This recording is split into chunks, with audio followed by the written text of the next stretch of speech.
Welcome back to the Starting Five with the Sleepers. Special guest today. We've got Riley Davis from Amateur Hour Hoops with us. Riley, what's going on, man?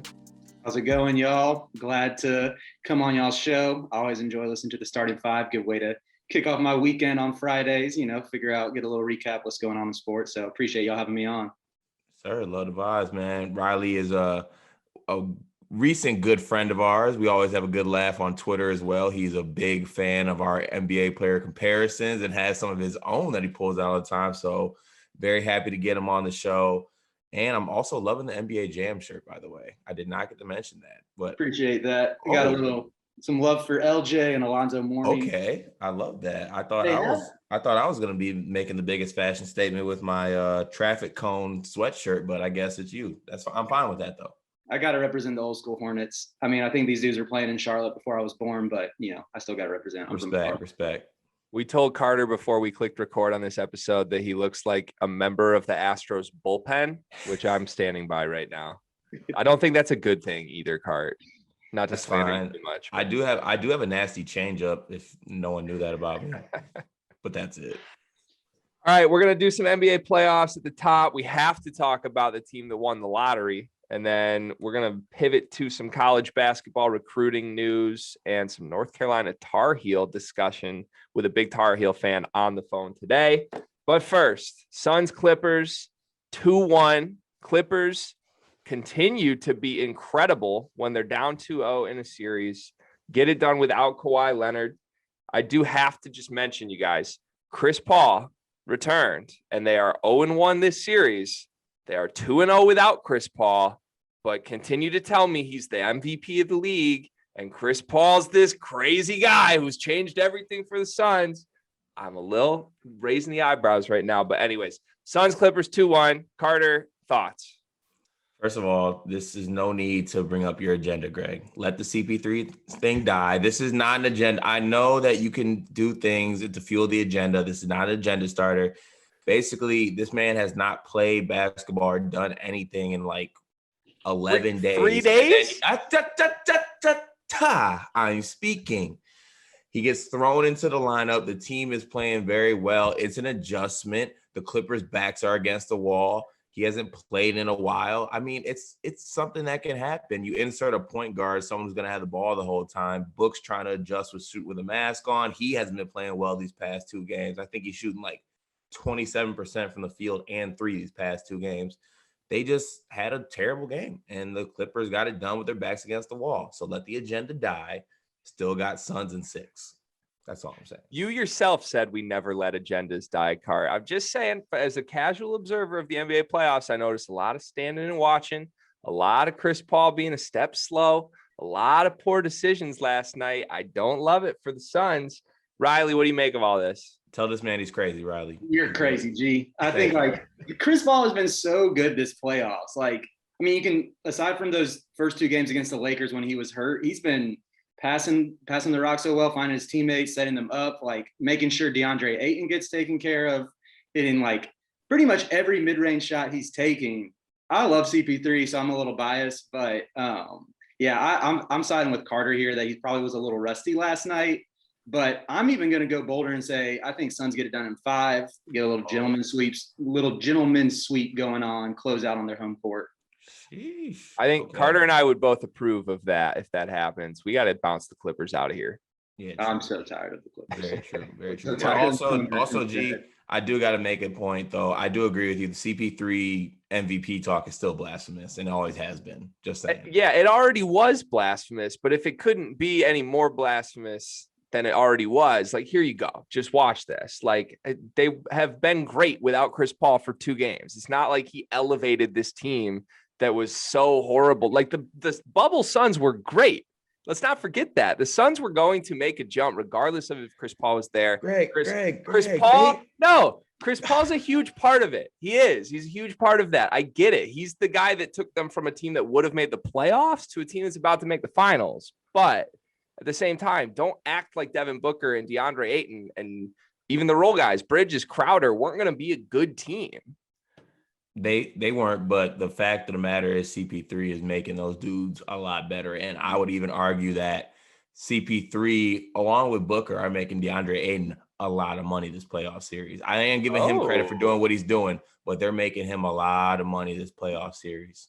Plus, I think like if you take out CP3, I know Campaign played really well in game 2. He's played well all playoffs, but I can't get there thinking that, Campaign would be the starting point guard on the team that makes the finals.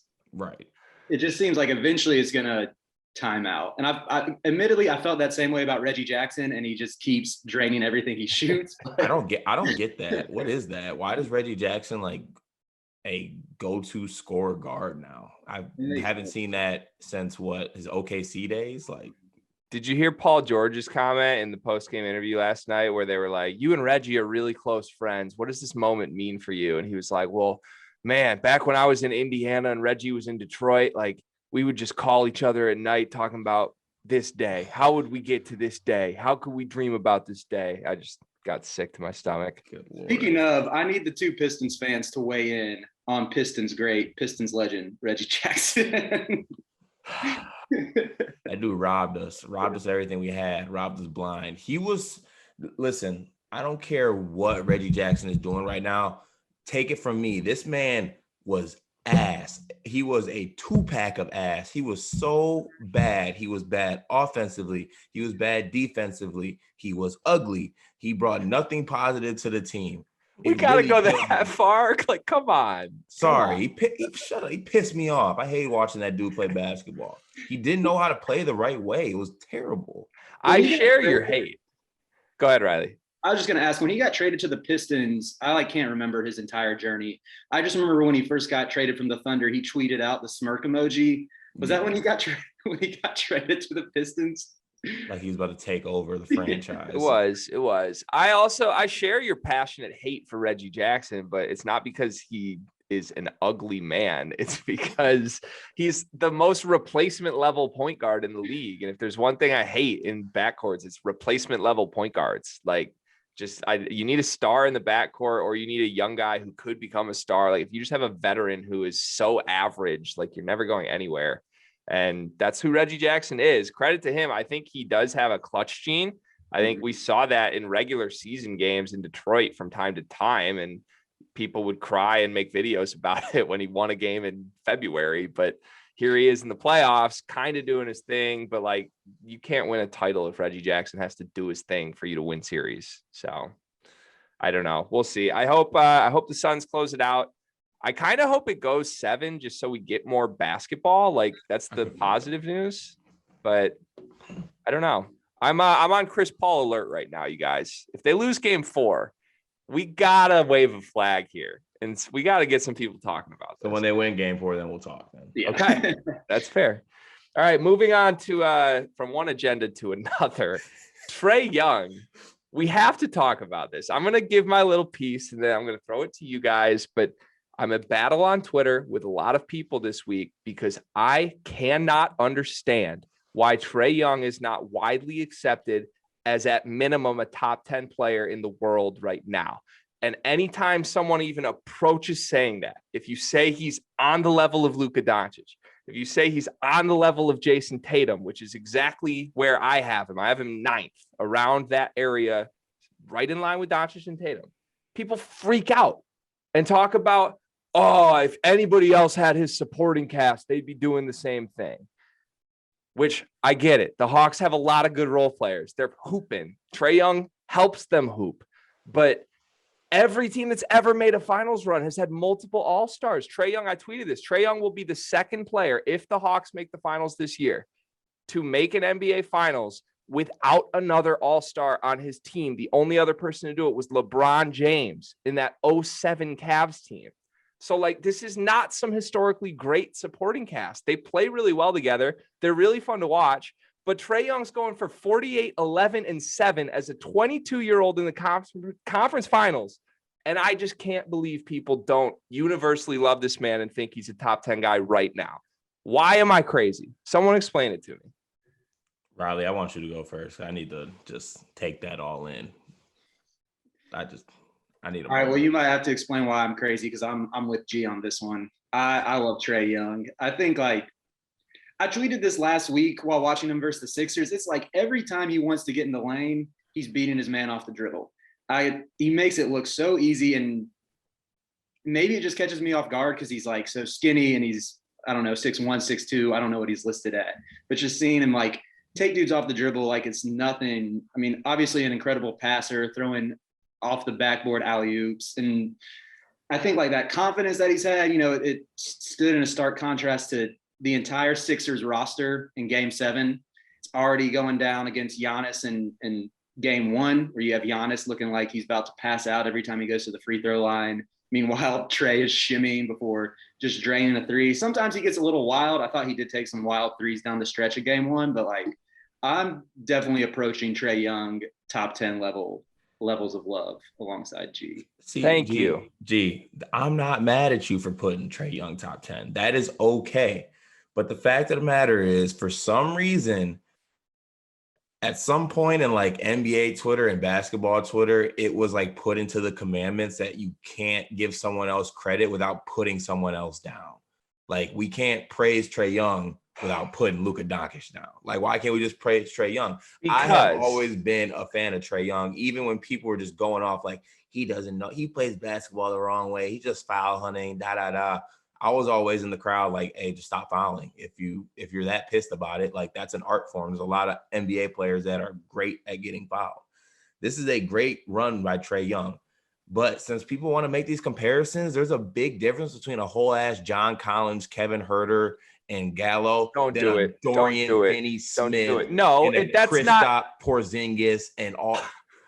I'm saying Kristaps numbers are better than John Collins. Look at him this Kristaps year. is taking Kristaps is pull-up wild, 3-on-1 trays. I know Kristaps had a bad playoff series. Have we ever thought that maybe Luka has something to do with that?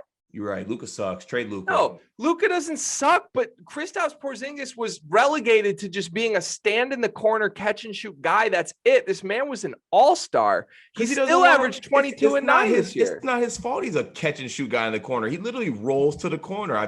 He rolls to the basket maybe twice a game. He gets dunks every time. And I don't want to go down the path of hating and blaming Luka Doncic. I don't. I love Luka. I defended Luka as soon as their playoffs wrapped this season, when everyone was jumping ship saying we need to fire the coach, get him a better supporting cast. Like I said, it's a natural timeline progression. Luka's going to be fine. He's still young, but that's what makes what Trae Young is doing right now so crazy. Nobody does this at age 22.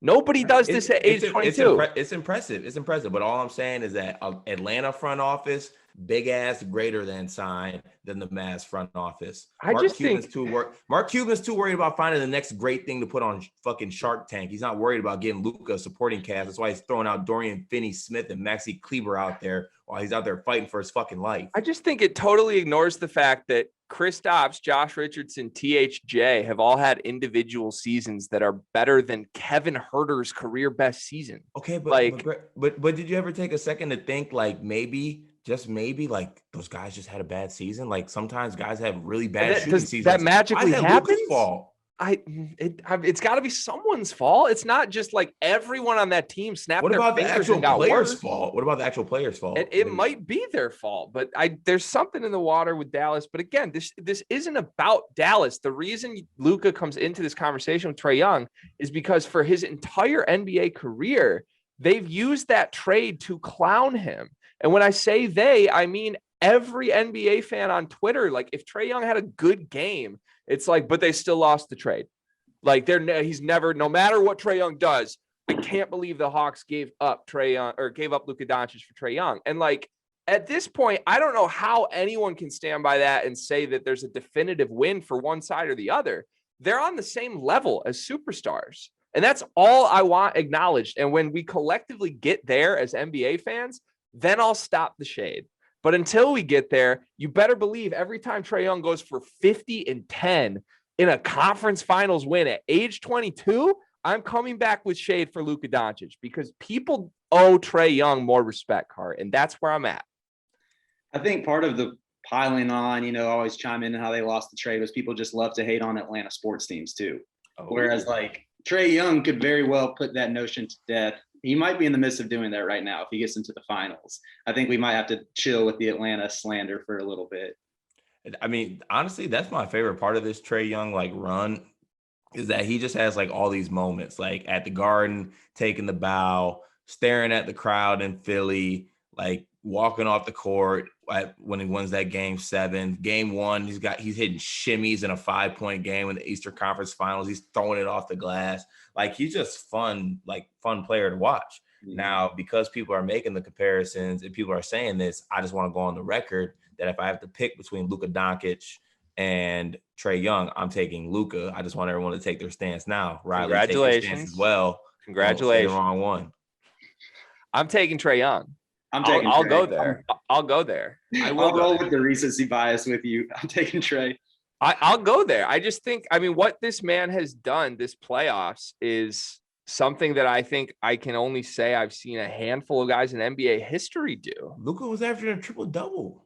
That's great. He lost the Clippers. The Clippers are nasty. Another thing people in my mentions on Twitter are hitting me with is, conference versus conference. Don't act like the Sixers and the Bucks are not as good as the Clippers.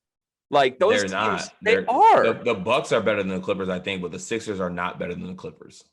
They're all around the same level at minimum. Like the Bucks are the best team by far out of those 3. And then if you want to argue Clippers, Sixers, fine, but it's not like the Knicks. Okay, round 1, that was an easy series and he disposed of them pretty quickly.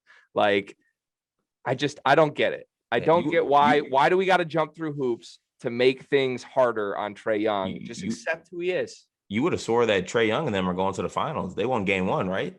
They won game 1. Hey, when Stephen Curry was 22 years old, he averaged 18 and 6 on a 38 and 46 Golden State Warriors team. Still probably just saying. A little bit different what Trae Young is doing right now. You hear the Curry comparisons, little different. And yeah, I think if I had to pick one guy in the league to build around right now, it might be Trae Young. I was going to ask, this came up with my friend group recently, if you build over Giannis or Trae right now. Trae has to be. You got to take the guard playmaker. Like you see what Giannis struggles with down the stretch. Mm-hmm. And I think Giannis slander is honestly a little overstated, but down the stretch of that Bucks game, they made the comeback and then you see Giannis needing post touches. You see him kind of fading away. He doesn't really have a go-to scoring move in the clutch, and that's tough to win in the playoffs with. Oh man, that's tough. I think I'd lean Trae as well, just because obviously how important 3-point shooting is and the fouls he draws and converts on those free throws. I do agree that the Giannis slander has been a little overstated as well, just with, everybody exposing him, having no bag, calling him tall MKG, Greek MKG, better world peace. Michael Scott is Mykonos on The Office. That's a little over the top. But Souvlaki Walker was my personal favorite. Who would say such crazy things? I think at this moment, I'm going to react. I'll pick Trae Young as well. Build around him, get some people on defense. But, it'd be interesting to watch Trae Young against a coach who doesn't let him do what the fuck he wants all the time, Mike Budenholzer.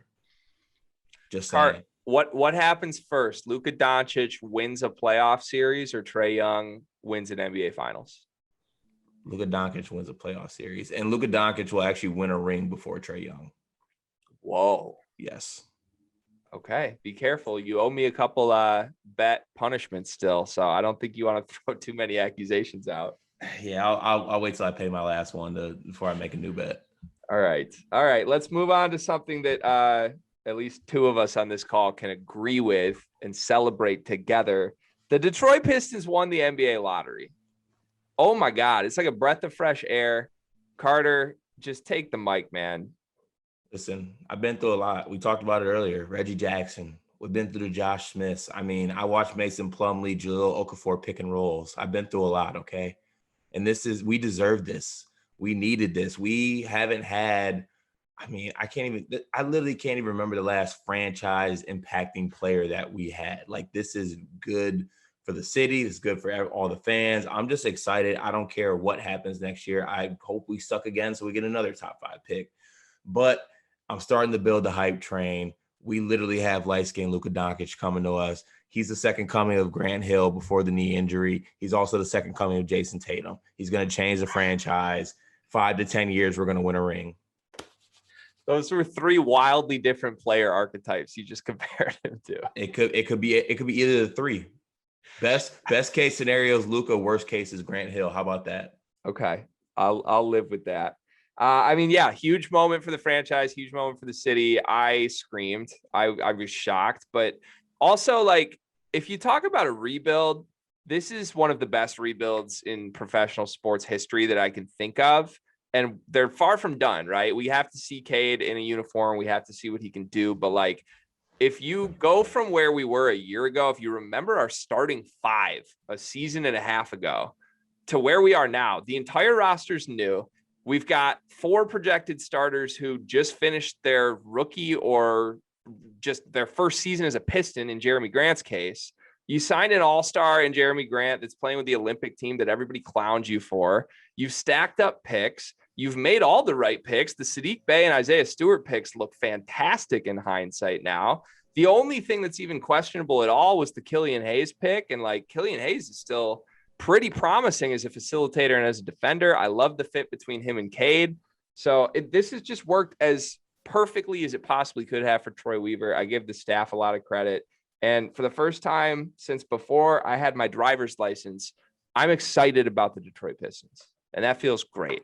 Riley, I know you're not a Pistons fan, but you did say you did some Pistons prep for this call. So at the very least, give us your Cade Cunningham thoughts, man.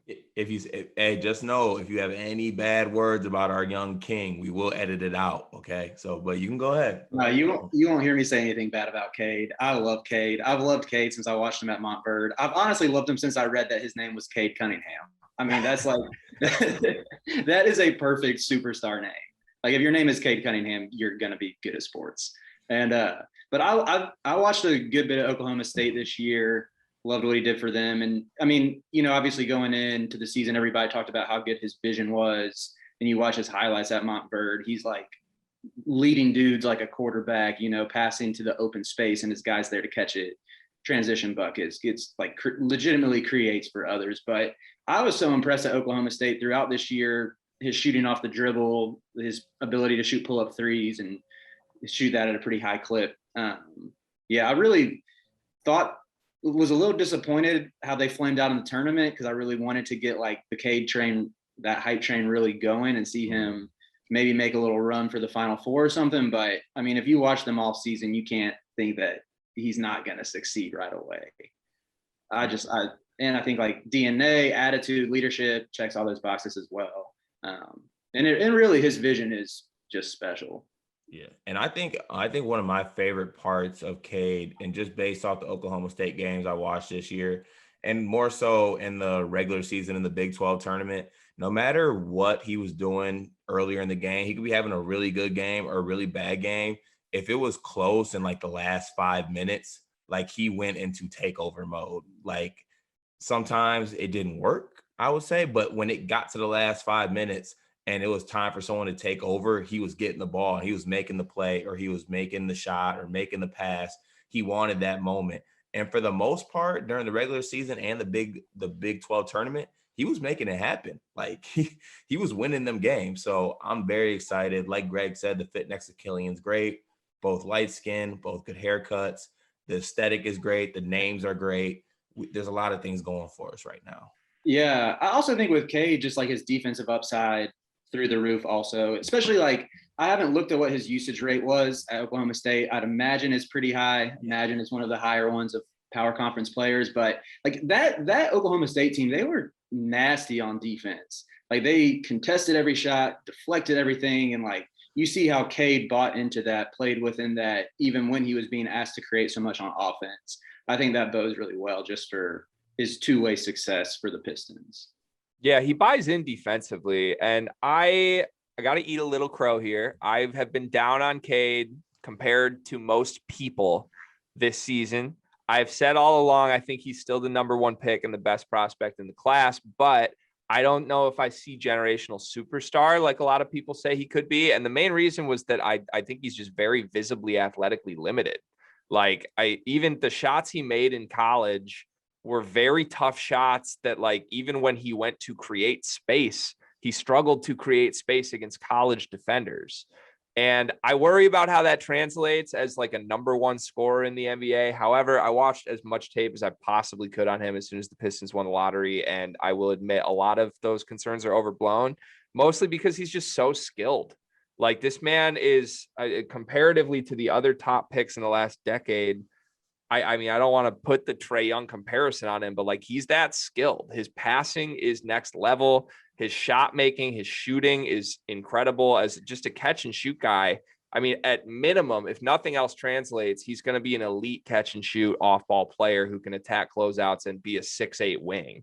So I think like there's not really any downside with him other than those athletic limitations. But like you said, he buys in defensively. His IQ is incredible. He's been a winner at every single stage that he's played at other than Oklahoma State. So I think he's an alpha. I think he's going to come in, pretty much completely change the culture of this Detroit team.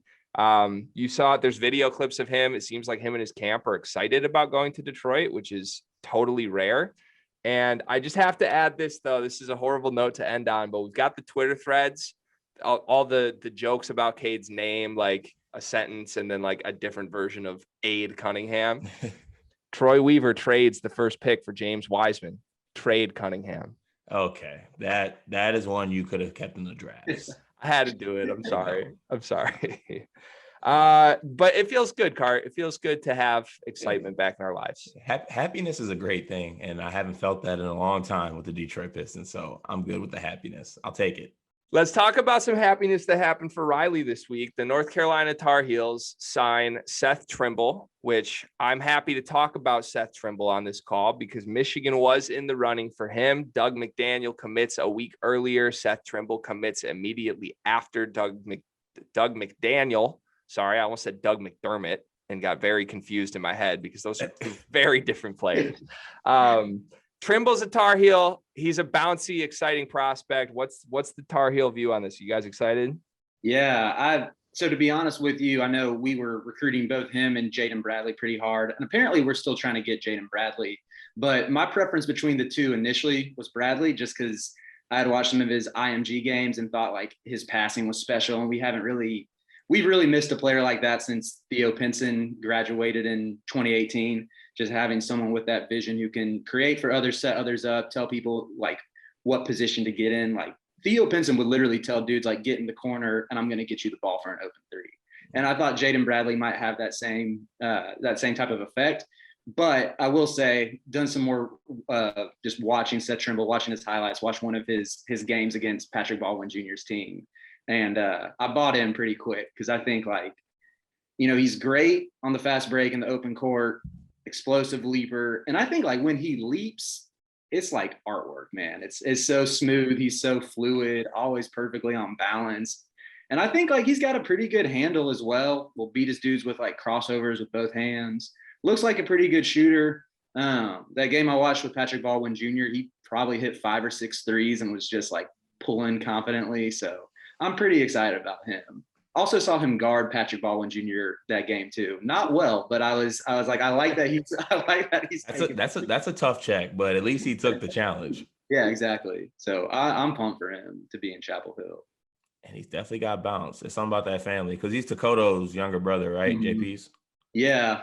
And I always thought like, I don't know. I think Tokoto kind of he was a bit, I don't want to say anything that's going to get me in trouble, but a bit of a disappointment during his career at UNC. Wasn't always known as like, I'm not going to say anything, but but sometimes I thought like his bounce didn't translate as much, but then I was looking at the stats yesterday and he would usually have around 30 dunks a year, which is like, that's fine for a wing, but yeah, I guess. So a lot of turnover with UNC. So I do have to ask Hubert Davis at the helm now, year 2, Caleb Love, who I'm a big fan of. How are you feeling coming into the year? A lot of changes, I think, coming to, UNC style basketball. Yeah, I think I'm pretty pumped about the Hubert era. I mean, he killed it in the press conference, but I think that was kind of expected just with his pass on television, with his pass on ESPN. He's known as a charismatic dude, but just seeing like how much the players love him. And like, I had heard rumors about like, if Hubert didn't get the job, we probably would have had several transfers, which kind of speaks, I think, to his relationship with him. I know he and Caleb Love are super close. And even with Seth Trimble, JP Tokido said that Hubert was the coach he was always the closest with. So I think like he's already been doing a great job on the recruiting trail, bringing in my guy, future Tar Heel legend Brady Manick. I still can't believe Brady Manick is on you. Oh, don't talk, Riley. The brick from French Lick. Don't do it. From French Lick. That's one of the all-time nicknames. Just don't do it. But for real, I think like, I don't know. I hope Manick fits well for us. He does have a good looking shot, but he doesn't have a good looking face. That's crazy. It slipped my mind that Brady Manick transferred to UNC. That's so funny to me. And apparently like Christian Bishop from Creighton was about to commit to UNC and then Brady Manick beat him to the punch. Oh, so that's a loss for you guys. I'm sorry. I kind of like the fit with Manick better though. Cause like, yeah, I love Bishop too, but I love Bishop playing the 5. And I think with Armando Bacot, like, yeah, I feel like Brady works better with Bacot because he can like stretch the floor a little bit. Right. With Bishop, I was just bummed because like I wanted like a Paulo Banchero stopper for the Duke game because I do visit. I think is Brady Manick checking Paulo Banchero? I hope not. Oh, good Lord. But I do think we'll see Hubert spread it out a little bit more, run some more like NBA concepts. I think we'll see him put Armando in some dribble handoffs, let him attack from the top of the key a little bit more. I'm pretty high on Armando. I think like he's got a pretty good handle for a big man. And, you know, I love Coach Roy Williams. That's my GOAT. I'm never going to say anything bad about Roy. But I think he did kind of, you know, tell Armando stay in the post, grab offensive boards, and limited him a little bit. Whereas I think Hubert will give him a little more freedom just with his NBA experience, his emphasis on shooting. Like I think we might see Armando take 1 or 2 threes a game. I would love to see if he can hit 20 to 30 threes this year. That would be huge. So I'm hoping he'll stretch the floor. And hopefully you guys don't play 3 big men at once. That'd be nice to watch. Carter, did you hear that? I hope that you're taking notes over there. That's a perfect example, what Riley just did, of how you can criticize a Hall of Fame coach without disrespecting him and also admit that he did something wrong. You need to learn that, my friend. Yeah, if anyone knows any doctors for Greg, he might need some labrum surgery from that reach. For the love of God, how do we get back to let's just be real. You are relentless. You don't man. criticize. Good you Lord, don't criticize your head coach. You don't do it. You don't do it. Okay, I have an honest question for you though, Carter. I know that you're familiar with both Seth Trimble and Doug McDaniel because I've been texting you about them nonstop for months. Mm-hmm. Which prospect are you higher on? Who will be a better college player? Which one didn't commit to Michigan? This is why I have to tear my labrum reaching to try to teach you life lessons every single week on this show. No. I got you. Personally, I'm taking McDaniel because I think that he has, from what I've seen, but I haven't seen as much as Trimble as probably others, but I think that McDaniel is more skilled. I just don't think he's as physically blessed as Trimble. But as skill wise and like just undersized mentality, like get up in your shit type player, I kind of like that out of McDaniel. So right now I'd probably take him. Okay. I take Jaden Akins over both of them though. I respect that. I don't hate that. I'm high on this MSU class. Yeah, I've taken a lot of shit from Michigan fans the last couple of months because everyone was very wowed by Trimble. Seemed like everybody had Trimble as their main preference. So, if consensus is right, I think you got your guy, Riley. I've been in the minority though. I think Doug, he's just like a tenacious, in your face, like impact guy. Like it seems like every event he goes to, he comes away being praised as like the best guard at the event, which is crazy. I think if he was 6 feet tall, he'd be like a consensus top 20 guy, but height is really the only limiting factor there. He's super skilled. He's going to be a 4-year guy, barring being Tyler Ulis, which I also love. Like with the way Juwan's recruiting right now, they need someone that's going to stick around. Trimble, to me, I think will be a really fun prospect. And if he hits, like he's a superstar from day one, just off what he has athletically. But I'm a little concerned because all the highlight tape that I saw of him and every game that I watched, it was a lot of tough contested twos. And even when you're the most athletic guy on the court, if all you're getting is tough contested twos and breakaway dunks, I don't know that speaks well to your half court abilities. So it'll be interesting. Do you think he's a point guard? Like, is he a 2 for UNC? Yeah, one thing I have wondered a little bit is his fit next to RJ Davis, who I think will be around as a junior. I love RJ Davis. I'm going to love anybody who's an R Davis. And I'm very excited that that the Tar Heels have an R Davis. But I think RJ is definitely in the score first mold. His assist rate wasn't great this year. Caleb Love improved as a facilitator kind of down the stretch of the year. So I think we'll probably see RJ play the 2 and Caleb Love at the 1 this upcoming year. So it'll be interesting. I know in the past, at least when Roy was the coach, anytime you kind of roll with those 2 combo guards, 2 point guards, he'd always have the older player play the 2 and have the younger dude learn the 1, because the 1 was like so complex in his system with secondary break and everything. So like, for example, when Joel Berry broke out as a sophomore, he would often play the 1. Marcus Page would play it at the 2, even though Page was better on ball than he was off ball. But just with like the way that Roy would do it to teach the position, he wanted the younger dude to get more reps at the 1 and not have to worry about learning both. Whereas the older dude, they play the 2, then slide down to the 1 when the starter was on the bench. So like historically, that would lead me to guess that RJ would play the 2 and Trimble would play the 1 whenever he gets there. But I also I don't really know what Trimble's like as a passer or a facilitator. Maybe you can speak into that, G, if you've been watching more film. But from the film I've seen, there's not a ton, but that's part of my biggest concern is like, I think he's a high volume scoring guy who to me isn't necessarily even a 3-level scorer. Like he's a huge leaper and can make tough shots for sure. I just am curious to see how that translates against larger defenders with college spacing. yeah. But we'll see. I like both prospects. I was hoping Michigan would still try to sell Trimble on coming and playing alongside Doug. Obviously that didn't happen. So I think, like you said, if UNC is still recruiting Bradley, I'll be really interested to see if you can land both of those guys. Because from what I was hearing, Michigan was in on Bradley too. It was a very much either or thing with Trimble. So, recruits, you never want to piss a point guard off, especially lose those guys late is not a good thing. Yeah, you make a good point with like the contested 2s and stuff, because I think anytime you're watching highlights and you just see a dude hitting tough shots, it's like, can this guy get good shots? Like I remember Boogie Ellis was one of the biggest offenders in that when he was like getting hype as a 5-star point guard as a Duke commit before switching to Memphis. Like his highlight tape was all tough shots, and you've seen how that just hasn't translated. Right. Yeah, time and a place for a tough shot. You got to be able to make them if you're going to be a superstar. But yeah, I'd like to see a little more in the package than just that and breakaway high flying dunks. So we'll see. We'll keep an eye on it. I love him as a prospect. I love McDaniel a little more, but kudos to you. Congrats, Tar Heels. Let's go. Last topic. We have to just talk about your UNC top 5, starting 5 that you would have from the Roy Williams era, because from my book, this is maybe the best school to do that with, other than like maybe Kentucky under Cal. But like what Roy Williams did for the last 2 decades is nuts. Carter is a victim of the Tar Heels dominance. Yeah. So I think this is the time. Give us your starting 5, all Roy Williams era. All right. I took notes on this one because this one was important.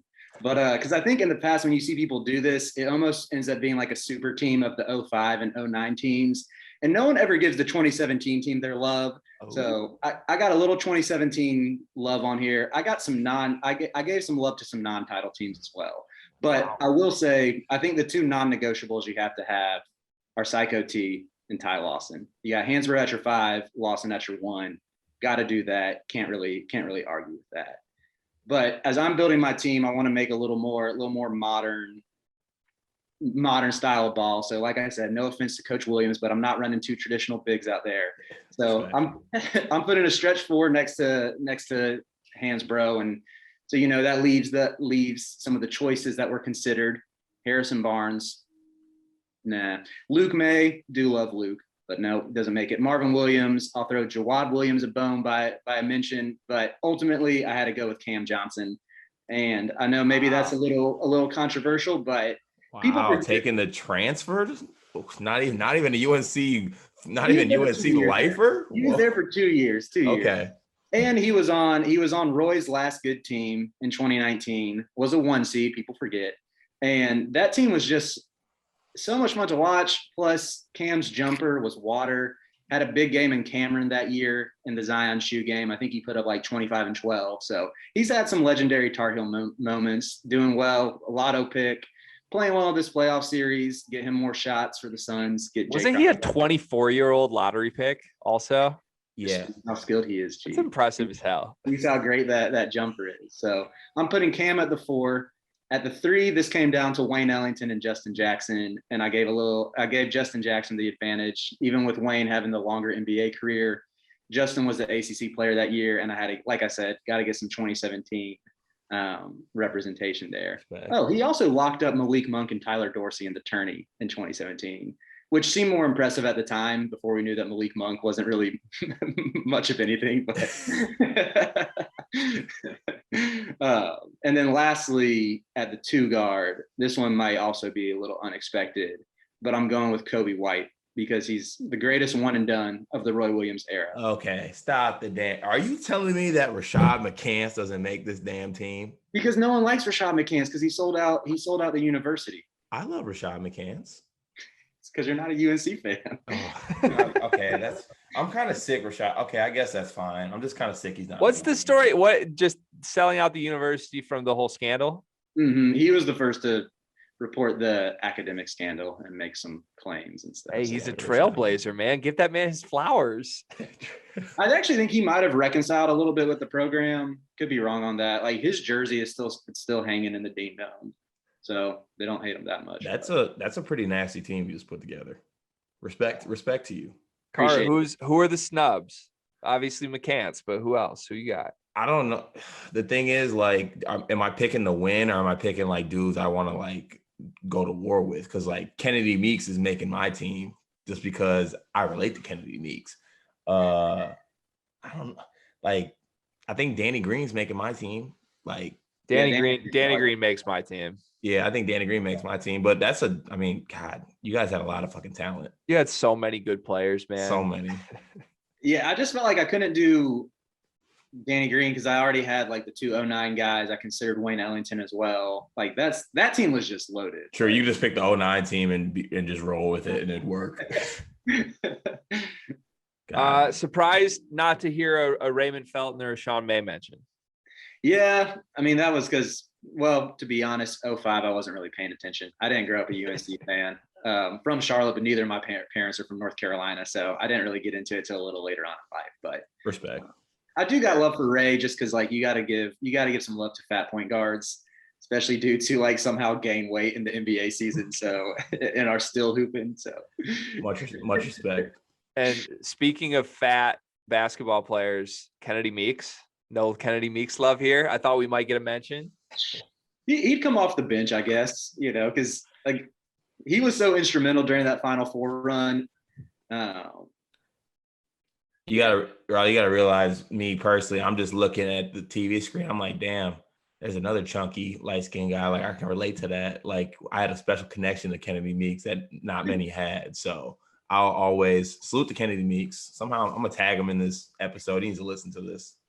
Hopefully he's like very svelte now. He's slimmed down as he's been playing professional ball and everything. Car, you kind of look like a skinny Sean May. I've gotten that before, but not the skinny. I look like Sean May on the Bobcats, which kind of hurt my feelings. But we're not gonna talk about that. No, I give you some credit. I think Sean May is a decent looking dude. You look like a skinny Sean May. I've seen it a little bit. Yeah, a little bit. All right. Well, on that note, this was a fun episode. Riley, thanks for being here, man. What are you working on? Where can people find you? Yeah, you can find me on Twitter at @AmHourHoops. Give me a follow. I need to get my follow game up. But right now, I do have something in the works that I think a lot of UNC fans will be interested in. Just got to tease that. Can't really say anything else right now until it becomes official. That's all you're going to leave us with? Well, yeah. Yeah. All right. Okay. All right. Okay. Just to be on the lookout for that. It also will give incentive for people to follow me if they're UNC fans. So, which I'm going to help y'all tap into the market of the South because I know y'all got the less covered right now. But yeah, so I got that going on. Aside from that, just like working on some preseason previews. I do a deep dive in my top 30 for the college basketball season. So start posting those in the fall, but I'm kind of grinding all summer during those. Oh, that. Yeah, we're gonna have Riley's info in the bio of this video. So make sure you go follow if you don't. I am a follower right now, and I endorse it. Make sure. Wow. The Carter Elliott endorsement. That's hard to come by, Riley. Yeah, that's better than any endorsement. That's better than a Douster, a Goodman. That's better than any endorsement you can get. Endorsement from the cartel. I'm telling you. I appreciate that from the Big Cat himself. Yes, sir. Big Cat. All right, fellas. Have a good Friday. Enjoy your weekend. We'll talk soon. Appreciate it. Y'all too. Have a good one. Appreciate you, Riley. Peace.